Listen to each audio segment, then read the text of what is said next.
नमस्कार, यो एभिन्यूज खबरको संकेत हो। तपाई अहिले एभिन्यूज एट 7 मा हुनुहुन्छ। म नयन सापकोटा। म प्रभा थापा। प्रारम्भमा मूल खबर। बाँके नरैनापुरको खोदवा गाउँमा भीषण आगलागी, 100 भन्दा बढी घर जलेर नष्ट।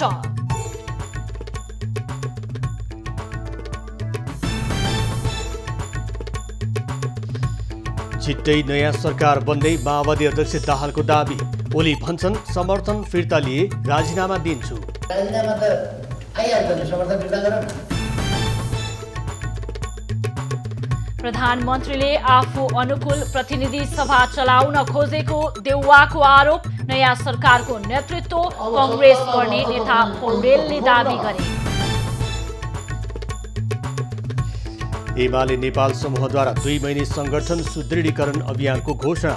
पार्टी सिद्ध्याउने षड्यन्त्र पूरा हुन नदिने नेता नेपालको भनाई।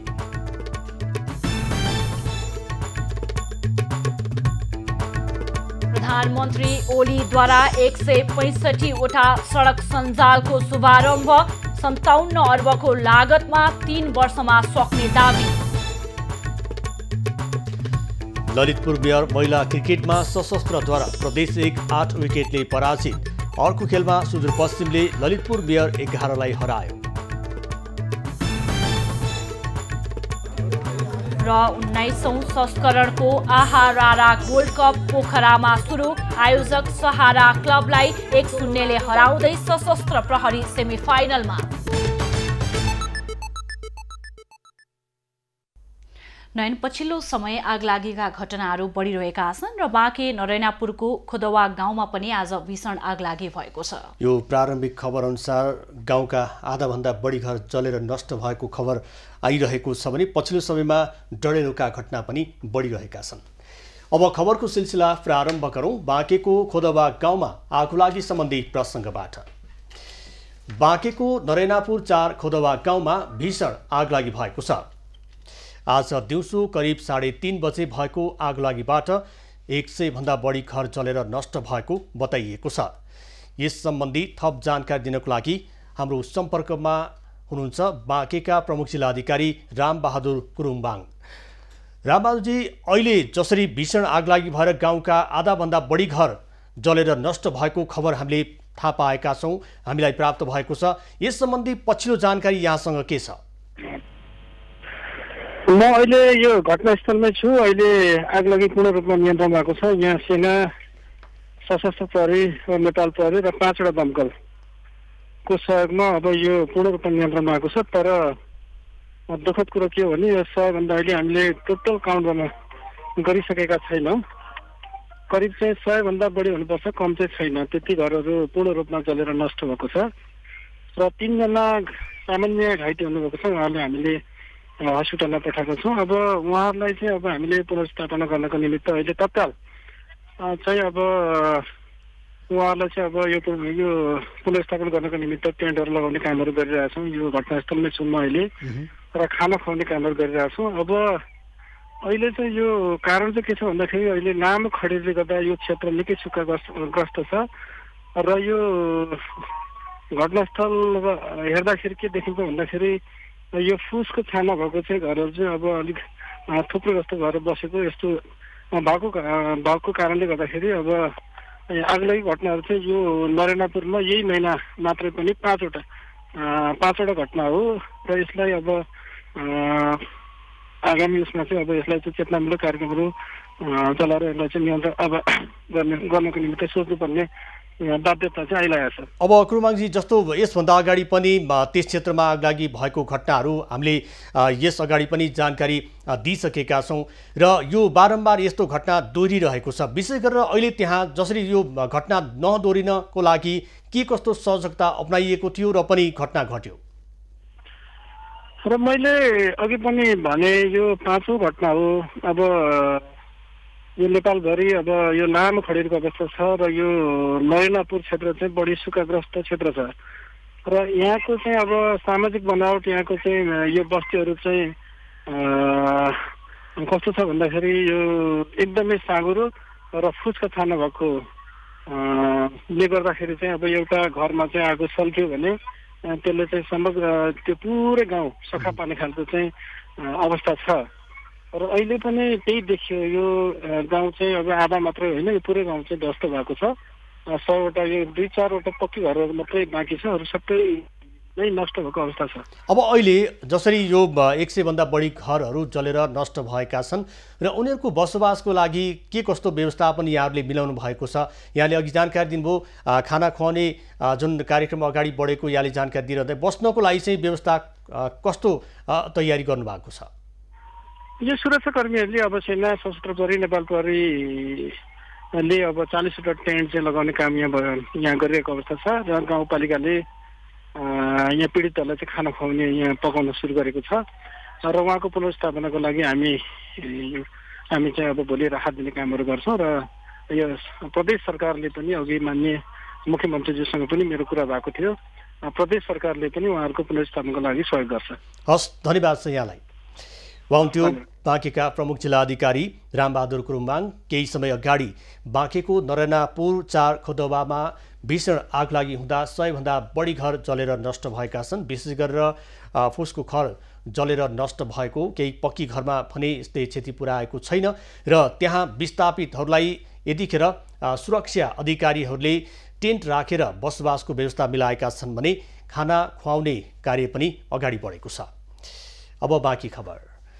प्रधानमन्त्री केपी ओलीले देशभर निर्माण हुने 165वटा सडक सञ्जालको शुभारम्भ गरेका छन्। बालुवाटारमा आयोजित विशेष कार्यक्रममा स्विच अन गर्दै प्रधानमन्त्री ओलीले सडक सञ्जालको शुभारम्भ गरेका हुन्। कार्यक्रममा प्रधानमन्त्री ओलीले सडक सञ्जाल 57 अर्बको लागतमा 3 वर्षमा निर्माण भइसक्ने दावी गरे। निर्वाचन क्षेत्र रणनीतिक सडकको लागि एकीकृत रूपमा विकास गर्ने लक्ष्य राखेर सरकारले सडक सञ्जालको शुभारम्भ गरेको हो। प्रत्येक निर्वाचन क्षेत्रमा एउटा रणनीतिक सडक छनौट गरी देशको दीर्घकालीन विकास गर्न लागि हो। शुभारम्भ कार्यक्रममा प्रतिनिधि सभा र राष्ट्रिय सभाका सांसदहरूको समेत सहभागिता रहेको थियो। प्रधानमन्त्री केपी ओलीले नेकपा माओवादी केन्द्रले सरकारलाई दिएको समर्थन फिर्ता लिएमा आफू राजीनामा दिन तयार रहेको बताएका छन्। शनिबार बालुवाटारमा आयोजित सडक शिलान्यास कार्यक्रममा प्रधानमन्त्री ओलीले सधैँ आफ्नो राजीनामाको चर्चा चलाउने गरेको भन्दै समर्थन फिर्ता भए राजीनामा दिने बताएका हुन्। उनले समर्थन फिर्ता नलिएकाले राजीनामा दिन नसकेको स्पष्ट पार्दै माओवादीलाई समर्थन फिर्ता लिन चुनौती समेत दिए। काठमाडौँमा मेलम्चीको पानी आएको समाचार चाहिँ दिँदै प्रधानमन्त्रीको राजीनामा मागियो भनेर आजको माग्या हो र प्रधानमन्त्रीको राजीनामा मागै छ त। मागे पछि म कसरी दिन सक्छु भनेको, एक दिन एउटा राजीनामा हुन्छ, एउटाले माग्दैन, दुईटाले माग्दैन, एक दिन माग्दैन, 2 दिन माग्दैन, मागेको छ। त्यो भएर हटाउन त समर्थन फिर्ता लिदेऊ भन्छु, त्यो पनि लिँदैन। अनि राजीनामा माग्छ, राजीनामा त आइहाल्छ नि, समर्थन फिर्ता गर न, समर्थन फिर्ता पनि गर्दैन, राजीनामा। प्रधानमन्त्री ओलीले देश र जनताको आवश्यकताका आधारमा ताजा जनादेशमा जान सकिने धारणा पनि व्यक्त गरेका छन्। संसदको अङ्कगणित राष्ट्रको आवश्यकता अनुसार नभएमा ताजा जनादेशमा जानुको विकल्प नहुने उनको भनाइ छ। अङ्कगणितले राष्ट्रिय आवश्यकताको सधैँ प्रतिनिधित्व गर्छ भन्न सकिँदैन। त्यस्तो भयो भने सार्वभौम जनताबाट संसदीय अङ्कगणित यदि अनुपयुक्त ढङ्गले त्यहाँ खेल भइरहेको छ र अनुपयुक्त ढङ्गले त्यसले अनुपयुक्त आकार लिइरहेको छ, त्यसले उपयुक्त आकार लिने सम्भावना कम छ या छैन, त्यस्ता अवस्थामा संसदीय अङ्कगणित देशको आवश्यकता, जनताको आवश्यकता, विकासका निम्तिको आवश्यकता र अनुकूलताका लागि ताजा जनादेशमा जानुपर्छ। प्रधानमन्त्री ओलीले संसदीय समितिको भूमिकाप्रति पनि असन्तुष्टि जनाएका छन्। विकास निर्माणका विषयमा संसदीय समितिले दिने निर्देशनले आयोजनाहरूको काम नै रोकिने वा ढिलासुस्ती हुने गरेको उनको आरोप छ। नेकपा माओवादी केन्द्रका अध्यक्ष पुष्पकमल दाहालले राजनीतिले कोल्टे फेरेको भन्दै छिट्टै नयाँ सरकार बन्ने दाबी गरेका छन्। कपिलवस्तुमा शनिबार आयोजित प्रशिक्षण तथा पार्टी प्रवेश कार्यक्रममा अध्यक्ष दाहालले कांग्रेसले सरकारको बारेमा लिएको निर्णयसँगै नयाँ सरकार बन्ने परिस्थिति निर्माण भएको दाबी गरेका हुन्। संविधान की जनपक्षीय धारा को संविधान में जनता के मौलिक अधिकार को कुचलने की जो षड्यंत्र हुआ उसके खिलाफ पूरी ताकत के साथ हम लड़े हैं। तो अब बनने सरकार में भी हमारा रोल निर्णायक रोल रहेगा और हम ही सरकार गठन में नेतृत्वदायी भूमिका खेलेंगे, इसमें कोई दो राय नहीं है। अध्यक्ष दाहालले नयाँ सरकार गठनका लागि आफूले नेतृत्वदायी भूमिका खेल्ने भन्दै आजैबाट दलहरूसँग घनीभूत छलफल थालिने बताए। ओलीको तत्काल राजीनामाको माग गरेपछि र अर्को सरकार गठनको निम्ति पहल लिने भनेर हिजो निर्णय गरेपछि देशको राजनीतिक परिस्थितिले कोल्टे फेरेको छ र मलाई साथीहरूले आज कपिलवस्तु नजानुहोस्, अब नयाँ सरकार गठनमा तपाईले तुरुन्तै पहल लिनुपर्छ भन्नुभएको थियो। कपिलवस्तु बरु पछि गए पनि हुन्छ भनेर पनि। कार्यक्रममा विभिन्न पार्टी परित्याग गरी 2000 भन्दा बढी नेता कार्यकर्ता नेकपा माओवादीमा प्रवेश गरेका थिए। नेपाली कांग्रेसका सभापति शेरबहादुर देउवाले प्रतिनिधि सभालाई प्रधानमन्त्री केपी ओलीले आफू अनुकूल चलाउन खोजेको आरोप लगाएका छन्। शनिबार नेपाल शिक्षक संघ संघीय कार्य समिति कार्यक्रममा सभापति देउवाले प्रधानमन्त्री ओलीले आफू अनुकूल संसद बन्द गर्ने र खोल्ने गरेको आरोप लगाए।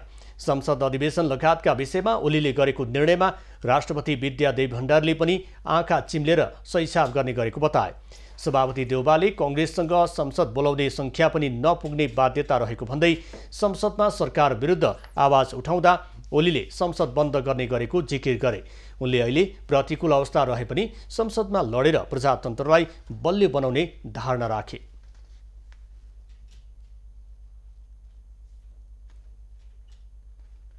त्यसमै गुनाले यस्तो अवस्थामा हामी अहिले प्रतिकूल अवस्थामा छौँ। तर प्रतिकूल अवस्थामा रुने कुरा छैन, लड्ने हो नि। लड्नेलाई पनि रोक्न सक्छ, हामीले कहिले गर्न सक्छ। त्यसै कारण चाहिँ हामी लड्ने हो र प्रजातन्त्रलाई सच्चा मानेमा प्रजातन्त्रलाई हामी चाहिँ स्थापित गर्ने हो। जसरी अहिले ब्युरोक्रेसीमा पुलिसमा सबै ठाउँमा हस्तक्षेप गर्न खोजिरहेको छ त्यो चाहिँ हामीलाई कुनै हामीलाई स्वीकार्य हुने छैन। हामी लडिरहेछौँ, पार्लियामेन्ट चल्न दिने छैनौँ। त्यस्तै कांग्रेस वरिष्ठ नेता रामचन्द्र पौडेलले प्रधानमन्त्री ओलीलाई नहटाए लोकतन्त्र खतरामा रहने भन्दै संसदमा विश्वासको प्रस्ताव ल्याएर भए पनि हटाउने बताए। 2/3 जनमतलाई प्रधानमन्त्रीले लत्याएको आरोप लगाउँदै उनले अब सरकारको नेतृत्व कांग्रेसले गर्ने दाबी गरे। अति आत्मविश्वास उहाँमा जो देखा पर्यो त्यसले सिस्टममाथि खतरा ल्यायो, लोकतन्त्रमाथि खतरा ल्यायो र लोकतन्त्री यत्रो उपलब्धिमाथि खतरा ल्यायो। त्यसो भएको हुनाले हामीले अहिले आएर हामी भन्दैछौँ कि अब तपाईँलाई रहन, अब सत्तामा रहन तपाईँ उपयुक्त हुनुहुन्न। पौडेलले प्रधानमन्त्री ओलीमा अहंकार देखिएको भन्दै ओली सत्तामा रहे समग्र लोकतन्त्र नै खतरामा पर्ने बताए। राष्ट्रपति विद्यादेवी भण्डारीले पूर्व प्रधानमन्त्री एवं नेकपा एमालेका वरिष्ठ नेता झलनाथ खनालसँग भेटवार्ता गरेकी छन्। शनिबार दिउँसो डल्लु स्थित खनालको निवासमा भएको भेटमा समसामयिक राजनीतिक परिस्थितिको विषयमा कुराकानी भएको पूर्व प्रधानमन्त्री खनालले बताए। भेटबारे जानकारी दिँदै राष्ट्रपति भण्डारीले पार्टीमा देखिएको विवाद समाधान भएर जाओस् भन्ने चाहना रहेको पूर्व प्रधानमन्त्री खनालले जानकारी दिए। राष्ट्रपति भण्डारीले सकेसम्म मिलेर जान समेत सुझाव दिएको खनालले बताएका छन्। भेटमा राष्ट्रपति भण्डारीले नेता खनालको स्वास्थ्यको बारेमा समेत चिन्ता व्यक्त गरेकी थिइन्। आफ्नो व्यक्तिगत स्वास्थ्य भन्दा पनि कम्युनिस्ट आन्दोलन र पार्टीको स्वास्थ्यको आफूलाई चिन्ता भएको नेता खनालले राष्ट्रपतिलाई भनेका छन्। राष्ट्रपति भण्डारी नेता खनालको छिमेकमा रहेका इतिहास संशोधन मण्डलका अध्यक्ष एवं प्रवर्धक दिनेश पन्त र महेश पन्तको घरमा पुगेको र सोही क्रममा आफ्नो घरमा समेत भेट्न आएका नेता खनालले बताए। नेकपा एमालेको नेपाल समूहले संगठन निर्माण र पार्टी सुदृढीकरण अभियानको घोषणा गरेको छ। शनिबार राजधानीमा बसेको सो समूहको स्थायी कमिटी बैठकले 2 महिने अभियान घोषणा गरेको हो। बैठकले देशभर संगठन निर्माण सुदृढीकरण अभियानका साथै प्रशिक्षणका 2 महिने कार्यक्रम गर्ने निर्णय गरेको स्थायी कमिटी सदस्य योगेश भट्टराईले जानकारी दिए। बैठकले पार्टीका विभिन्न संगठनहरूलाई सक्रिय बनाउने र आवश्यक परे पुनर्गठन गर्ने निर्णय समेत गरेको छ। बैठकले केही दिन अघि राष्ट्रिय भेलामा प्रस्तुत प्रतिवेदन र त्यसबारे आएका सुझावलाई समेटेर पुस्तक प्रकाशन गरी देशभरका कार्यकर्तालाई बाँड्ने निर्णय पनि गरेको छ। नेपाल समूहले 2075 जेठ 2 लाई आधार मानेर एकतामा फर्कन अध्यक्ष केपी ओलीलाई आह्वान समेत गरेको छ। खनाल नेपाल समूहले राष्ट्रिय कार्यकर्ता भेलापछि समानान्तर गतिविधि गर्दै आएको छ।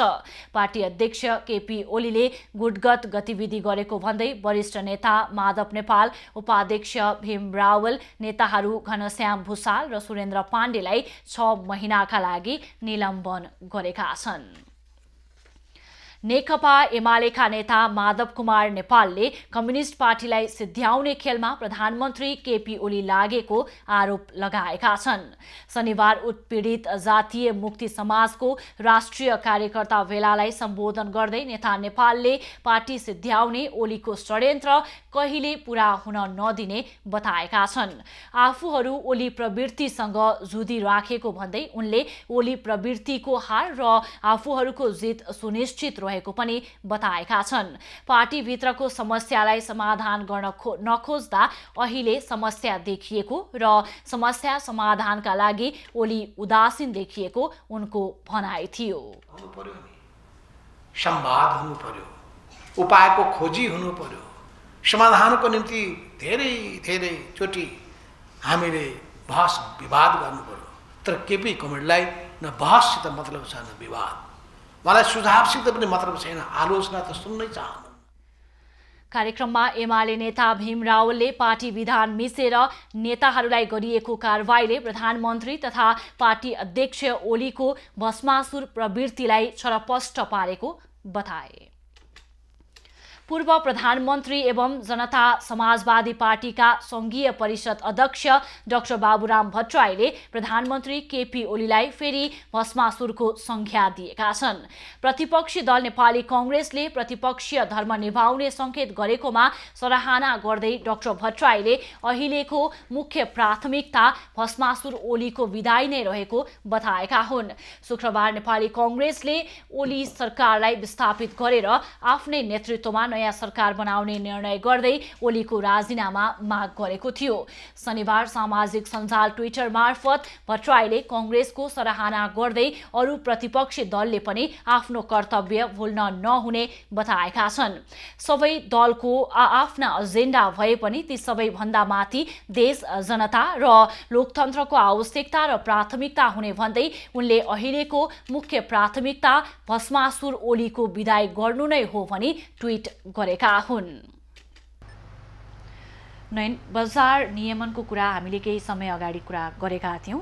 प्रभावकारी बजारको नियमन नगर्दाखेरि चरम लापरवाही हुने गरेका छन्। कालो बजारी लगायत अन्य चिजहरू पनि यता पानीको जारमासम्म चरम लापरवाही भएको खबर हामीले प्राप्त गरेका छौं। विशेष गरेर पानीमा जुन अखाद्य वस्तु भेटिएको, जुन तरल पदार्थ मिसिएको खबरहरू आइरहेको छ भने यता ललितपुरमा पनि यस्तै घटना घटेको छ।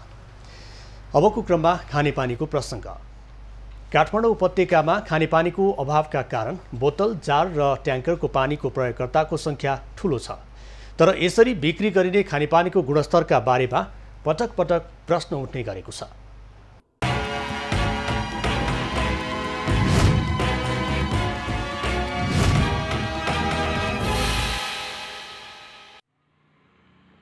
राष्ट्रपति विद्यादेवी भण्डारी र प्रधानमन्त्री केपी शर्मा ओलीले काठमाडौँको भ्रिकुटी मण्डपमा मेलम्ची खानेपानी वितरणको औपचारिक उद्घाटन गरिरहँदा महानगरीय प्रहरी परिसर ललितपुरमा खानेपानीकै विषयलाई लिएर विवाद चलिरहेको थियो। ललितपुरको बालकुमारी बस्ने सुशीला चौधरीले आफूले किनेको जारको पानी पिउन योग्य नरहेको भन्दै कम्पनी विरुद्ध उजुरी गर्दै थिइन्। बिहान बेलुका ढिलो हुन्छ भनेर बिहानै पानी लगेर रुममा राख्यो अनि बेलुका बाहिरबाट आउँदाखेरि पानी जारको पानी खोलेर खाँदाखेरि मलाई पेट्रोल गनाए जस्तो लाग्यो अनि त्यो पेट्रोलमा त्यो डिजेल पेट्रोल गनाए जस्तो लाग्यो अनि मैले त्यो एक गुट्की मात्रै लिएँ अनि त्यसपछि लिन सकिनँ। सुशीलाले चैत 20 गते बालकुमारी स्थित सर्लाही जनरल स्टोरबाट अक्वा फ्रिडम नामले बिक्री गर्दै आएको जारको पानी किनेकी थिइन्। अक्वा फ्रिडम काठमाडौँको मूलपानी 8 स्थित सिद्धकाली अक्वा पानी उद्योगले उत्पादन गरी बिक्री गर्दै आएको छ। सुशीलाले आफूले खरिद गरेको जारमा पेट्रोल जस्तो पदार्थ तैरिरहेको देखेको र पेट्रोल जस्तो गन्ध पनि आइरहेको दावी गर्दै उजुरी गरेकी छिन्। सिद्धकाली अक्वा पानी उद्योगले जनस्वास्थ्य माथि खेलवाड गरिरहेको आरोप सुशीलाले लगाइरहँदा उद्योग सञ्चालक भने आफूलाई फसाउन खोजेको बताउँछन्। अहिलेसम्मको पानीको इतिहासमा हामीले काम गर्दा यस्तो भएको थिएन। अब उहाँहरू कामै के गर्नुहुन्छ त्यो मलाई थाहा भएन। म माथि ब्ल्याकमेलिङ भइरहेछ। यो विषयमा मैले नि कानुनी रूपमा सल्लाह गर्ने विचार गरिरहेको छु। अब यहाँ प्रोसेसिङमा चल्या छँदैछ, त्यसको के रिपोर्ट आउँछ हामीले गर्नुपर्ने सबै हामीले गल्ती गरे हो भने हामी स्वीकार्न एक्सक्युज छौँ। यसैबीच ललितपुर प्रहरीले उजुरी दर्ता गर्दै परीक्षणका लागि पानी सहितको जार खाद्य प्रविधि तथा गुण नियन्त्रण कार्यालय पठाएको छ। व्यवस्था गरेको छ र त्यो चाहिँ अनुसूचित 2 अन्तर्गत पर्या भएर हामीले सम्बन्धित निकाय खाद्य प्रविधि तथा गुण नियन्त्रण विभाग बगरमलमा पठाइन्छौँ। उहाँहरूले यसको अनुसन्धान गर्नुहुन्छ। यसको कानुनी प्रावधानमा चाहिँ 5 वर्षसम्म कैद र 50,000सम्म जरिवाना हुने व्यवस्था छ र उहाँहरूले अनुसन्धान गर्छ। हामीले चाहिँ बरामद गरेर जुन स्थितिमा हामीले भेटेका थियौँ ती सम्पूर्ण कुरा खुलाएर चाहिँ सम्बन्धित कार्यालयमा चाहिँ पठाइन्छौँ। काठमाडौँ उपत्यकाका अधिकांश स्थानमा धाराबाट पानी नआउँदा सर्वसाधारण भने बोतल, जार वा ट्याङ्करको पानीबाट काम चलाउँदै आएका छन्। तर यसरी बिक्री भइरहेको बोतल, जार र ट्याङ्करको पानीले स्वास्थ्य मापदण्ड पूरा गरेको बिरलै देखिन्छ। सुशीलाले खरिद गरेको अक्वा फ्रिडमको पानीको गुणस्तर बारे केही दिनमै थाहा हुनेछ। तर खाने पानीको नाममा भइरहेको यस्तो अनियमित कार्य नियन्त्रण गर्न सरकारले अनुगमनलाई तीव्र बनाउनु पर्ने देखिएको छ। एभिन्यूज खबरका लागि सृष्टि पराजुलीको रिपोर्ट।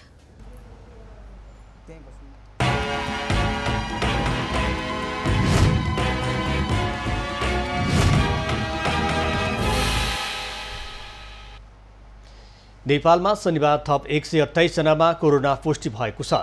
यो सँगै नेपालमा कोरोना संक्रमितको संख्या 2,77,768 पुगेको छ।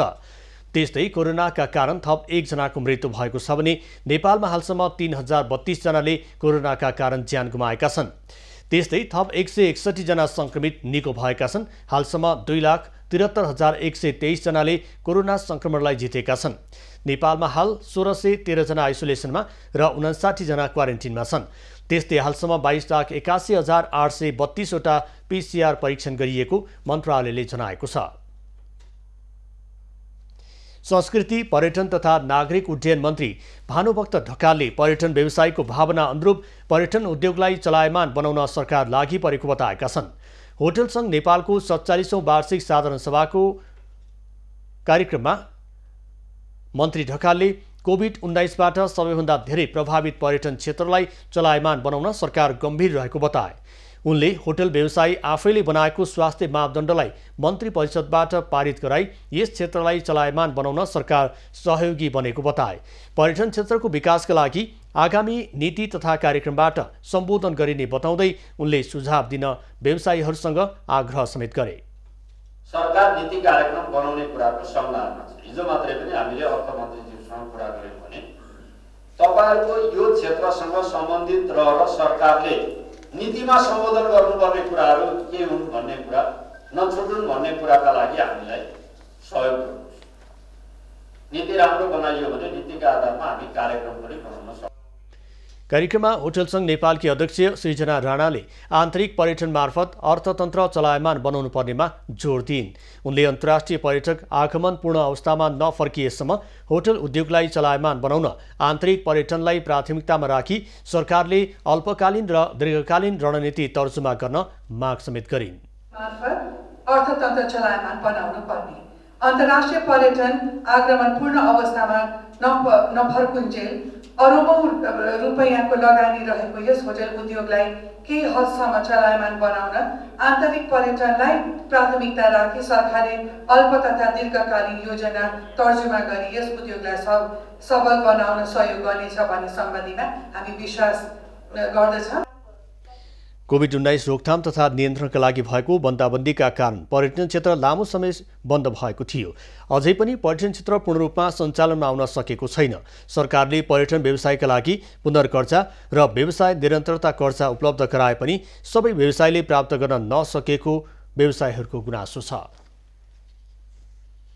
भारतसँग सीमा जोडिएका झापाका नाकाहरूमा धमाधम सशस्त्र प्रहरी बलको बोर्डर आउटपोस्ट BOP राख्न थालिएको छ।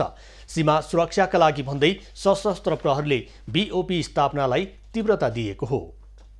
सशस्त्र प्रहरीले झापाको भारतसँग सीमा जोडिएको क्षेत्रमा बोर्डर आउटपोस्ट BOP स्थापनालाई तीव्रता दिएको छ। खुला सीमाका कारण हुने अपराध नियन्त्रण र सीमा स्तम्भको संरक्षणका लागि सशस्त्रले BOP स्थापना गर्ने कार्यलाई तीव्रता दिएको हो। भारतसँगको खुला नाकाका फाइदा उठाउँदै हुन सक्ने अवांछित गतिविधि नियन्त्रण गर्न BOP स्थापनामा तीव्रता दिए पनि चोरी तस्करी भने बढिरहेको छ। सीमाको सुरक्षा, सीमाका पिल्लरहरूको अवस्थाको अनुगमन जस्तो यही सही वर्ष पनि झापामा 4वटा पिल्लर चाहिँ पहिले बगाएर चाहिँ खोलाले पुरिएका अवस्थामा चाहिँ सशस्त्र प्रहरीले खोजेर त्यसपछि खोज्ने मात्रै होइन, त्यसपछि पारी SSPहरूसँग पनि उनीहरूसँग पनि कोअर्डिनेट गरेर त्यो पिल्लरहरूलाई चाहिँ हामीले आइडेन्टिफाई गरेको। पहिला हराएका पिल्लरहरू खोज्ने, अहिले भइरहेको अवस्थालाई रेकर्ड राख्ने, कुनै पिल्लर हिजोसम्म थियो आज छैन भने हिजो कहाँ थियो भन्ने कुराको रेकर्ड राखेर अब यो पिल्लर हरायो है भन्दै। झापाको तेरिङ, नकलबन्दा तथा दक्षिणतिरको सतीघट्टा, जामिरगढी, भद्रपुर, महेशपुर, पाठामारी, पन्थापाडा र गौरादहको आँपगाछीमा BOP थपिएको छ। त्यस्तै बाहुनडाङ्गी, पृथ्वीनगर, केचना, घेराबारी, भागडुब्बा, कुञ्जीबारी, गौरीगञ्ज र टाघनडुब्बामा पनि BOP स्थापना गरिएको छ। झापाको 144.2 किलोमिटर क्षेत्र भारतसँग जोडिएको छ। खुला सीमाका कारण नेपाली सुरक्षाकर्मीलाई अपराध नियन्त्रण तथा तस्करी नियन्त्रणमा चुनौती हुँदै आएको छ। 144 भन्दा बढी किलोमिटर हाम्रो खुल्ला सीमा छ हैन। हामी प्रहरीहरू सबै ठाउँ उभिएर गर्न त सक्दैन, यद्यपि आएदेखि पनि तस्कर र तस्करी विरुद्ध आक्रामक रूपमा हामी लागिरहेका छौँ। यसलाई बढुवा भएको भन्दा पनि प्रहरी सक्रिय भएको छ र यी तस्करी विरुद्ध समात्ने, पक्राउ गर्ने, बुझाउने, मुद्दा चलाउने लगायतका कामहरूले पनि गरिरहेका छौँ। BOP थपिएपछि नेपाल भारत सीमाका पिलर हराउने, नेपाली भूमि मिचिने लगायतका कार्य रोकिने आशा सीमावर्ती क्षेत्रका स्थानीयले गरेका छन्। झापामा भारतसँगको सीमा क्षेत्रमा BOP संख्या 17 पुगेको छ। यो संख्या बढाएर 3 वर्षभित्र 37 स्थानमा BOP स्थापना गर्ने लक्ष्य सशस्त्र प्रहरीले राखेको छ। सन्तोष नेउपाने, झापा। सामान्य बिरामी हुँदा पनि उपचारका लागि सदरमुकाम गुलरिया वा बाँकेको नेपालगञ्ज जानुपर्ने बारबर्दियाका नगरवासीलाई अहिले सहज भएको छ। पहिले स्वास्थ्य चौकीको रूपमा सेवा प्रदान गर्दै आएको स्वास्थ्य केन्द्र नगर अस्पतालमा परिणत भएपछि उनीहरूका लागि उपचार सहज भएको हो।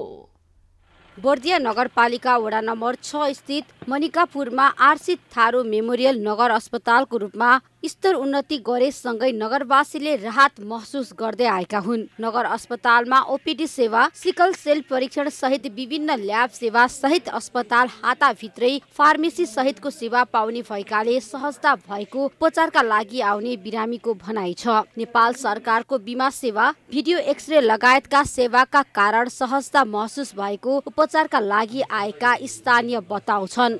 पहिलाभन्दा विकास पनि राम्रो भइरहेछ हैन। जसरी नगर बस्यो नि यहाँ पहिला त अब असुविधा थियो, त्यही नगरमा चाहिँ हस्पिटल थियो हैन, सरकारी हस्पिटल। अब अहिले यहाँ त अब राम्रो सुविधा छ। अहिले सरकारले, नेपाल सरकारले बिमा पनि बनाइदिएछ हैन, त्यसको लागि राम्रो गरेछ। थारू बाहुल्यता भएको बारबर्दिया नगरपालिकामा थारू जातिमा देखिने सिकल सेलका बिरामीलाई लक्षित गरी सिकल सेलको उपचार सहितको सेवा प्रदान अस्पतालले गर्दै आएको छ। सिकल सेलको विशेष सर्वेक्षण गरी त्यसको उपचारको व्यवस्था यसै अस्पतालबाट मिलाइएको छ। सिकल सेल रोगीहरू उत्पादन हुने देखिसकेपछि हामीले तत्काल सिकल सेल उपचार केन्द्रको रूपमा यहाँ हामीले स्थापना गर्यौं र अहिले हामी इलेक्ट्रोफ्लोरेसिस ल्याब समेत स्थापना गरेर त्यसको जाँच गर्ने CBC हामीसँगै छ, जाँच गर्ने र उपचारका लागि हामीले प्रक्रियालाई अगाडि बढाउने गरी हामीले यहाँ सुचारू गर्यौँ। नगर अस्पतालको स्तर उन्नति भएसँगै नगरवासीले सुलभ किसिमबाट स्वास्थ्य सेवा पाएको नगर अस्पतालका चिकित्सक डाक्टर नेपोलियन कुमार दासको भनाइ छ। आगामी दिन यस अस्पतालबाट थप सेवा प्रदान गरी अझै राम्रो बनाउँदै लैजाने उनको भनाइ छ।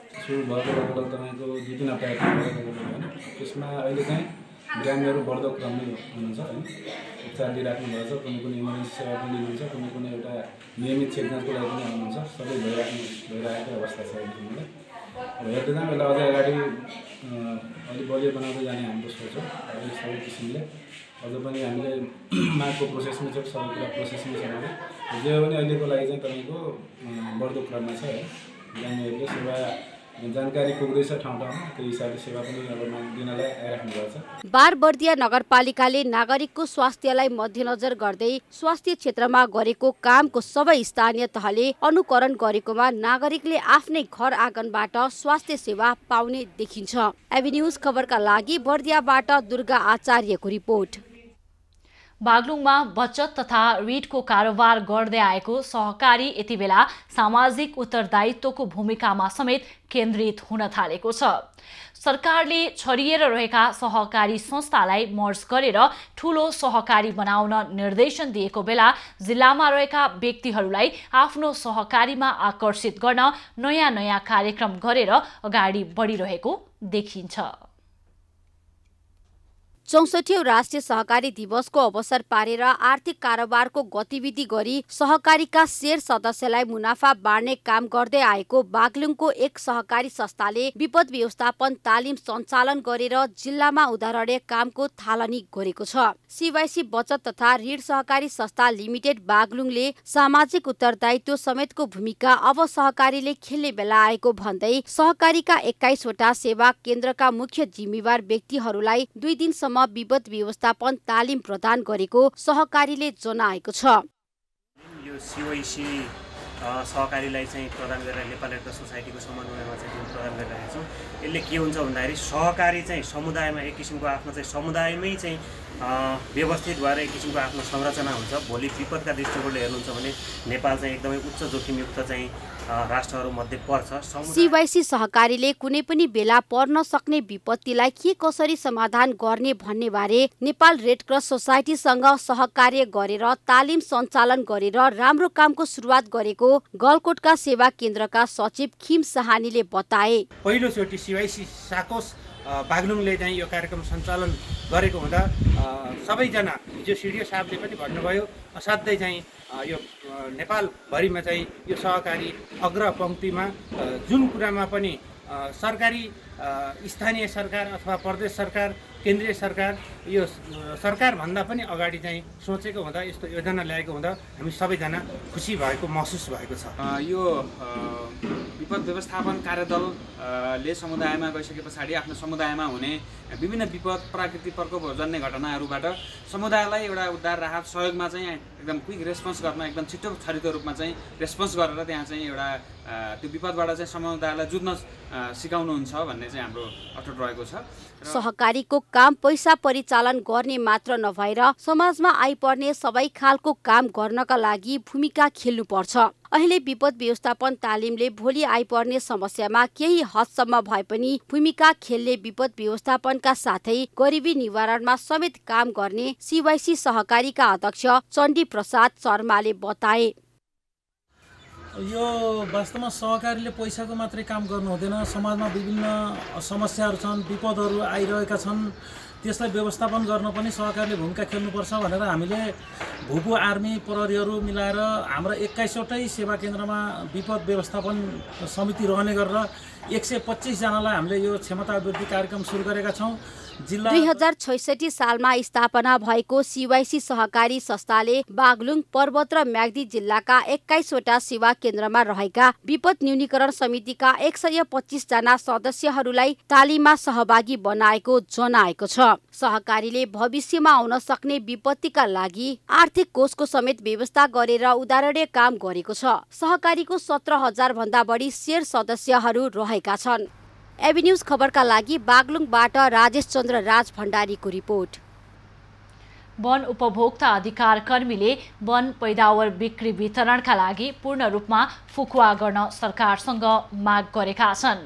सामुदायिक वनका अमूल्य काठ दाउराहरू जंगलमै सडेर गइरहेको र करोडौं सरकारी राजस्व समेत नोक्सान भइरहेको उनीहरूको भनाइ छ। सिन्धुलीको कमलामाई नगरपालिका स्थित दक्षिणकाली सामुदायिक वन उपभोक्ता समितिमा आयोजित कार्यक्रममा सामुदायिक वन उपभोक्ता महासंघ बागमती प्रदेश स्तरीय बैठकमा सामुदायिक वन उपभोक्ता महासंघका अध्यक्ष भारती पाठकले वन पैदावार बिक्री वितरणका लागि पूर्ण रूपमा फुकुवा गर्न सरकारसँग माग गरेकी हुन्।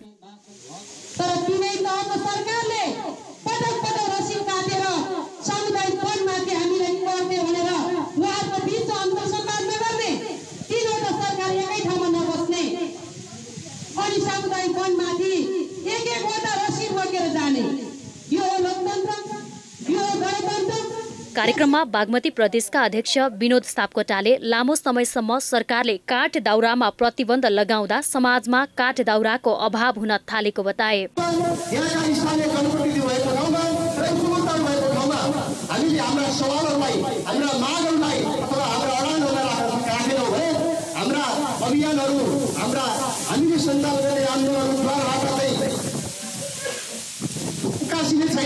कमलामाई नगरपालिकाका प्रमुख खड्गबहादुर खत्रीले जंगलहरूमा रहेका काठ दाउराहरूको सदुपयोग गर्न सामुदायिक वन समूहहरू नै सक्रिय हुनुपर्ने कुरामा जोड दिएका छन्।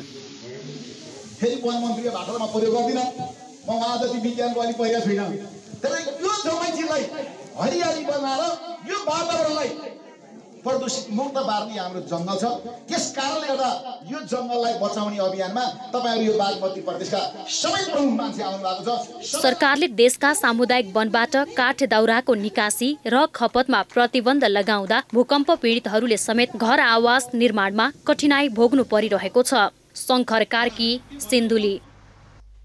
अब पालो एभेन्यूज एट स्पोर्ट्सको। विभागीय टोली सशस्त्र प्रहरी बल एपीएफ 19औं संस्करणको आहाराडा गोल्ड कप फुटबल प्रतियोगिताको सेमिफाइनलमा प्रवेश गर्न सफल भएको छ। रंगशालामा शनिबार भएको उद्घाटन खेलमा एपीएफले आयोजक सहारा क्लबलाई 1-0 गोल अन्तरले पराजित गरेको हो। खेलको पहिलो हाफमा दुवै टिमबाट गोल हुन सकेन। 87औं मिनेटमा भने आशिष लामाले गोल गरे। यसपछि खेलमा थप गोल भएन र आशिषको गोल नै निर्णायक बन्यो। यसरी आशिषको निर्णायक गोलमा आयोजक सहारालाई 1-0 ले मात दिँदै सशस्त्र प्रहरी बल एपीएफले अन्तिम 4मा स्थान बनाएको छ। आहाराडा गोल्ड कपकै उद्घाटन समारोहमा भने अभिषेक रिजाललाई सर्वोत्कृष्ट राष्ट्रिय फुटबल खेलाडीबाट सम्मान गरिएको छ। अभिषेकलाई 35,000 प्रदान गरी यो सम्मान प्रदान गरिएको हो। क्लबले हरेक वर्ष राष्ट्रिय टोलीका एक खेलाडीलाई आहाराडा गोल्ड कपको उद्घाटनको अवसरमा सम्मान गर्दै आएको छ। प्रतियोगितामा कुल 8 टिमको सहभागिता रहेको छ। प्रतियोगिताको विजेताले 10,01,000 र उपविजेताले 5,01,000 प्राप्त गर्नेछन्। व्यक्तिगत विधातर्फ उत्कृष्ट हुने खेलाडीहरूलाई जनही 25,000 प्रदान गरिनेछ।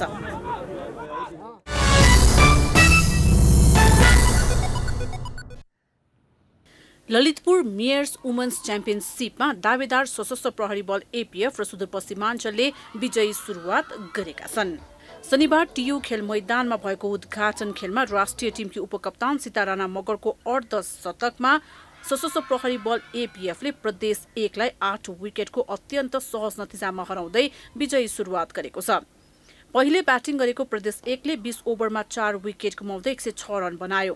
कप्तान रुबिना छेत्रीले सर्वाधिक 45 रन जोडिन्। रोमा थापाले 33 रन बनाएकी थिइन्। निगमा तामाङ, अभिजित 7 र निशा शाह अभिजित 5 रनमा क्रिजमा रहे।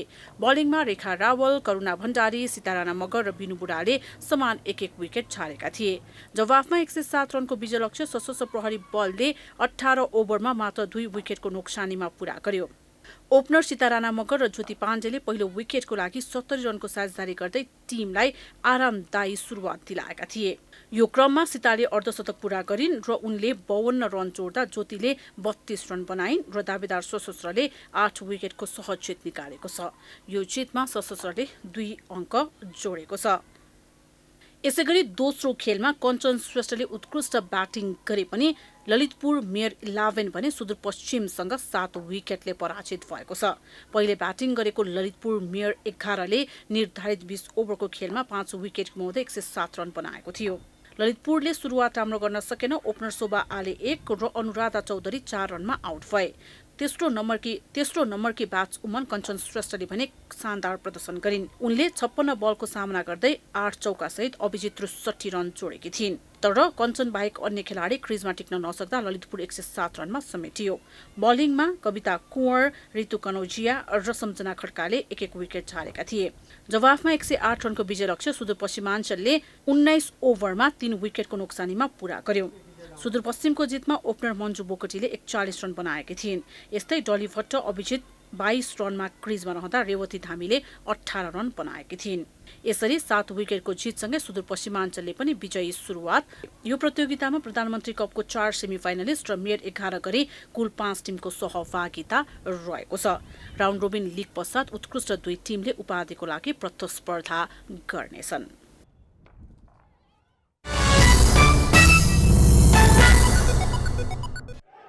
आरबीबी एनबीए महिला तथा पुरुष क्लब च्याम्पियनसिपमा दावेदार सशस्त्र प्रहरी बल एपीएफलाई नेपाल प्रहरीले उत्कृष्ट पुनरागमन गर्दै हराएको छ।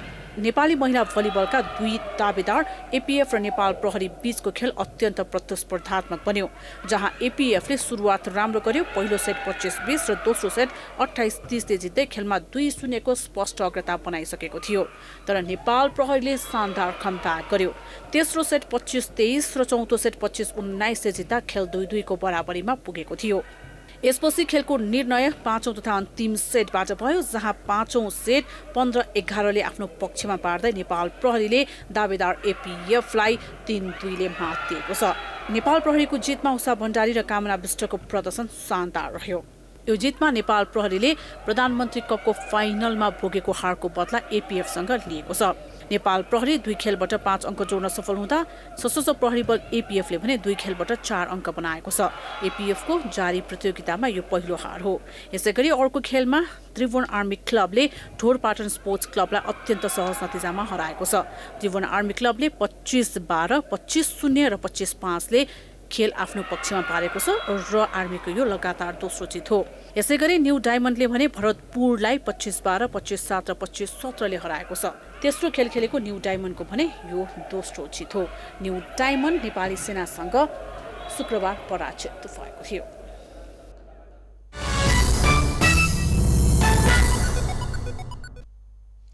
अब पालो एभिन्यूज एट मौसमको।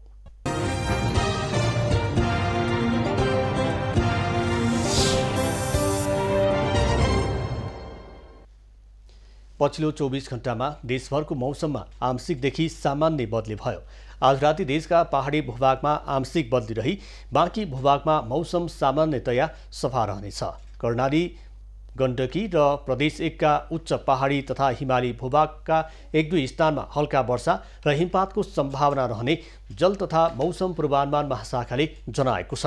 काठमाडौँ उपत्यकाको आजको अधिकतम तापक्रम 28 डिग्री सेल्सियस र न्यूनतम तापक्रम 9 डिग्री सेल्सियस मापन गरियो। आज देशभरको मौसम कस्तो रहे त हेरौँ देशका विभिन्न स्थानको मौसमी अवस्था।